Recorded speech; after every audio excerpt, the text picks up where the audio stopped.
The Bible Treasury. A monthly magazine of papers on scriptural subjects. Article 2 Part 80 of 95, Volume 15, 1884 and 1885. Scripture Imagery. J. C. Bailey. Outside the Camp. Illumined Faces. A principle of the highest practical importance is shown us when, after the idolatry of Israel, Moses took the tabernacle and pitched it without the camp, afar off from the camp, and everyone which sought the Lord went out unto the tabernacle of the congregation which was without the camp. Exodus 33 verse 7. We see thus that a time may come when an institution which has undoubtedly been set up by God himself must be abandoned, because of its present corruption and apostasy. A time may come when it is as clear a duty to forsake it as till then it had been clearly a duty to support it. The drummer boy told his captors that he could not play the signal for retreat, they didn't use it in the English army, and the brave French officer, who liked courage and loved epigram, smiled and sent him back free to his own company. But the boy's statement, though well invented, was not true. The greatest general of that age had said that the most important quality in a commander was to see when it was necessary to retreat and to dare to do it. This principle is sometimes misapplied, and then, like all else that is valuable when misused, it is apt to be dangerous, even disastrous. Obviously, if we can follow our own inclinations in such matters, there is no obligation to unity and cooperation in a divine testimony at all. Every great little man that can find a few followers can seize a few boards of the tabernacle and trot outside to make a new camp whenever he cannot get his own way in everything. It is nothing to the purpose to say that the seceders will march and fight in the same direction as the others. What commander could admit of that kind of thing, a substitution of guerrilla strife for organized and united battle? It is not magnificent, and it certainly is not war. And yet there is a time when withdrawal is commanded. Before that time to withdraw is cowardice, after that time to remain is treason. See note. As to when the hour is, we are not left to our own capricious judgment. No private voice, no merely human chief, however influential, is authorized to initiate such a movement. When on one of the Spanish galleons, at the Battle of Gravelines, a man was hauling down the flag, the commander stabbed him on the spot. Who gave the man any authority to pull down the flag? Surely that is a matter for the leader. In the case before us, it is when Moses, typical of Christ as leader, removes the tabernacle containing the ark, typical of Christ as the center of worship and testimony, that the time has come. When such an institution is found neither to possess Christ as leader or center, it is no longer treason to leave it, it is treason to remain. Note. Of course, where one desiring to act rightly is misled, these terms are too harsh, as to motive. End of note. But we have much evidence that the forbearance of the Lord is so great that, so far from forsaking for a light cause anything which he has set up, he will linger till the last instant that there is the slightest possibility of any reformation. In the ancient days, the Shekinah lingered near Jerusalem for a long time before finally departing. In the Gospels Jesus visited the temple to the last and purged it judicially until their infamous bargain with Judas was concluded, then he leads the disciples to Olivet.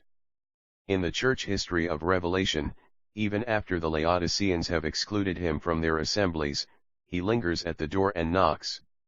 And the disciple is not above his master, so long as the master can bear with a disorderly and inconsistent condition of things, the disciple should be able to do so likewise. We should not leave the sinking ship before the captain has decided that the time has come. To do so before that is to act as the rats do, hence the verb to rat, a vile verb truly, and though it goes smoothly enough in the first person singular and plural, a horribly irregular one. Let those who are easily offended by the inconsistencies of their fellow servants consider however what an extremity of patience their master exercises before he gives such cases up.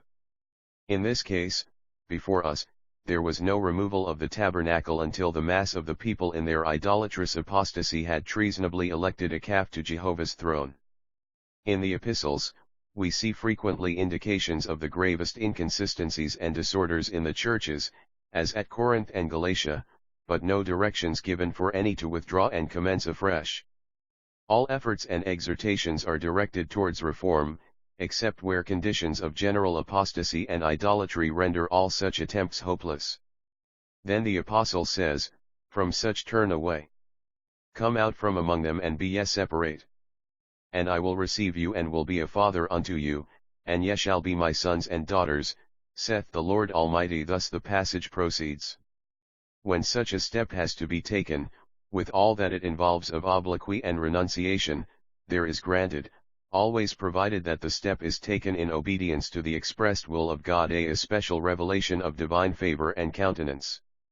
Moses then asks, "If I have found grace in thy sight, show me now thy way, for what? That I may know thee, and consider that this nation is thy people."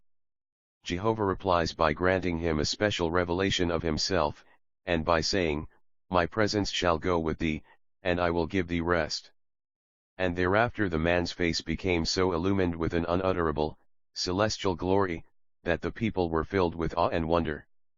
In this, there was a type of that light of the knowledge of the gospel of the glory of God in the face of Jesus Christ.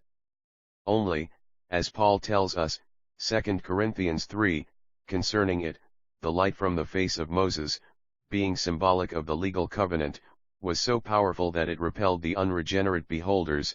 The light of the gospel, however, shining in the face of Jesus Christ, carries a peculiar power with it which enables the beholders to draw nigh and gaze unharmed. In any case, the face of a man who communes thus with God becomes thereby illumined with a divine glory and beauty, which, though he may be all unconscious thereof himself, when turned upon his fellow men, yields them a celestial light. This is indeed a beauty which age cannot wither nor custom stale. It is independent of all external form. Paul is traditionally held to have been infirm and mean in outward appearance, yet always in all our minds, when we think of him, we think of a light that ne'er was seen on land or sea resting on his face, a light of spiritual and intellectual beauty.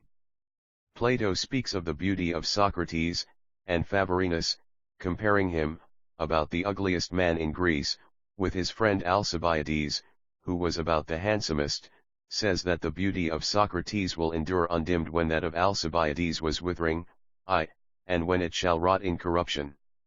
And in no way can the French proverb apply more truly than in this. To be beautiful one must suffer. That is what Paul proved and what Moses proved. It is what the smith cries to the iron as he burns and smites it, it is what the lapidary mutters to the stone as he cuts and grinds. Il faut souffrir pour être belle.